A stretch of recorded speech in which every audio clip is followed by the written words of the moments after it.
Salut à tous et bienvenue dans l'Antre, on se retrouve pour la deuxième partie de ce top 10 2023 avec mes 5 répliques préférées qui sont passées dans l'Antre cette année. Il ne s'agit pas d'un top 5 de tout ce qui est sorti en Airsoft, simplement de ce que moi j'ai pu avoir entre les mains en 2023.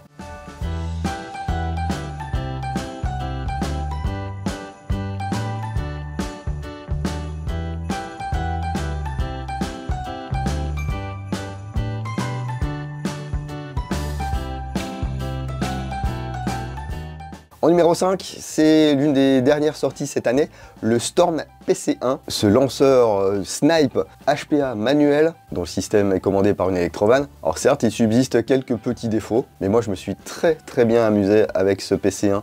J'ai pu l'amener plusieurs fois sur le terrain, avec ou sans vent, et j'ai vraiment apprécié l'expérience. C'est très léger, ça peut lever de la bilourde d'origine sans qu'on soit obligé de forcer sur le hop-up. Il y a une bonne portée, de bonnes trajectoires. J'ai hâte de vous montrer ça, j'ai hâte qu'il fasse meilleur pour pouvoir justement tourner la vidéo des tests de tir. Mais j'ai fait déjà quelques beaux shoots avec ce PC1. Et puis on connaît Storm, on sait qu'il ne se repose pas sur leur laurier, hein. Il y aura certainement des améliorations de fait. Mais là, vous pouvez vous procurer l'une des versions de ce PC1 Made in France dans vos boutiques préférées. En numéro 4, alors j'ai mis deux répliques que j'avais reçues en même temps. Il s'agit de deux répliques Arcturus, l'ATK 9T et l'AK12 PE 2020. Ce sont deux répliques qui sont magnifiques, sans parler forcément des versions collector. C'est bien rodé, ça fonctionne bien maintenant, il y a les MOSFET Perun à l'intérieur. Le prix reste raisonnable, bien qu'il soit plus élevé que les versions juste MOSFET Enhanced. Sur mes modèles, j'ai toujours eu de bonnes finitions, des performances satisfaisantes. Et puis avec toutes les fonctions qui sont maintenant apportées par ces MOSFET Perun, c'est vraiment très sympa à jouer. Et je ne pouvais pas les séparer. Si j'avais à en choisir qu'une, je prendrais la K12 bien sûr, mais le look de l'ATK 9T,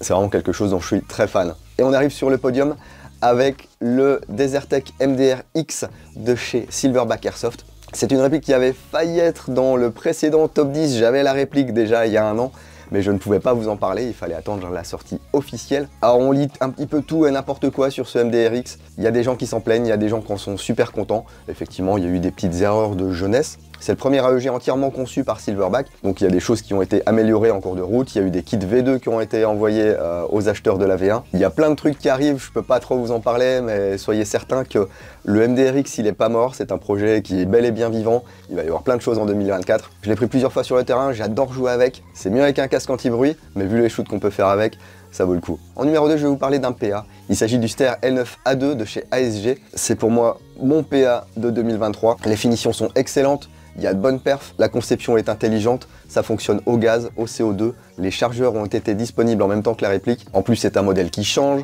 qui est fourni avec tout ce qu'il faut pour adapter la crosse à votre main. Franchement, un très bon PA sorti par ASG en 2023 et j'attends de pied ferme le P10C. Et en première position, ma réplique préférée de 2023, le Saiga 12 Tokyo Marui, ce GBBS Gas Blowback Shotgun, le premier de sa catégorie. Il m'a tout bonnement mis le smile, comme aucune autre réplique cette année, que ce soit au niveau de sa conception, de ses performances, des finitions, du contenu de la boîte. Certes, à la base, c'est un fusil de chasse, ça casse pas trois pattes à un canard, on dirait un AK qui a bien mangé à la cantine, mais on trouve déjà plein de pièces pour personnaliser ce Saiga 12.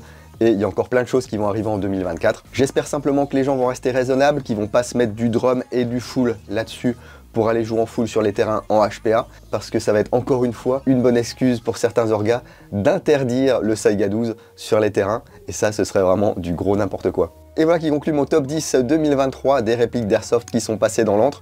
J'espère que ça vous a plu, n'hésitez pas à me donner vous votre top dans les commentaires de la vidéo. Ça m'intéresse de savoir ce que vous avez acheté cette année et surtout ce qui a retenu votre attention et pourquoi. Donc n'hésitez pas à développer vos commentaires.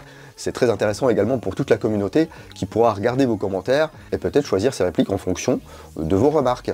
Bon, je vais aller me faire un petit grog. En parlant de grog, fête de fin d'année là, toujours avec modération. Et si vous ne l'aviez pas emmené avec vous, souvenez-vous qu'il vaut mieux arriver un petit peu en retard que de pas arriver du tout. Donc si on est fatigué ou qu'on a un peu trop bu, eh bien on prend le temps de se reposer. Ça évite d'aller s'enrouler contre un arbre ou de tuer une famille qui arrive en face et qui n'avait rien demandé parce que vous êtes endormi ou parce que vous étiez bourré. En tout cas, en cette période parfois peu propice au repos, prenez soin de vous. Quoi que vous fassiez, faites-le sérieusement mais sans vous prendre au sérieux. Et moi je vous dis à bientôt dans l'Antre du Lingot. Bise.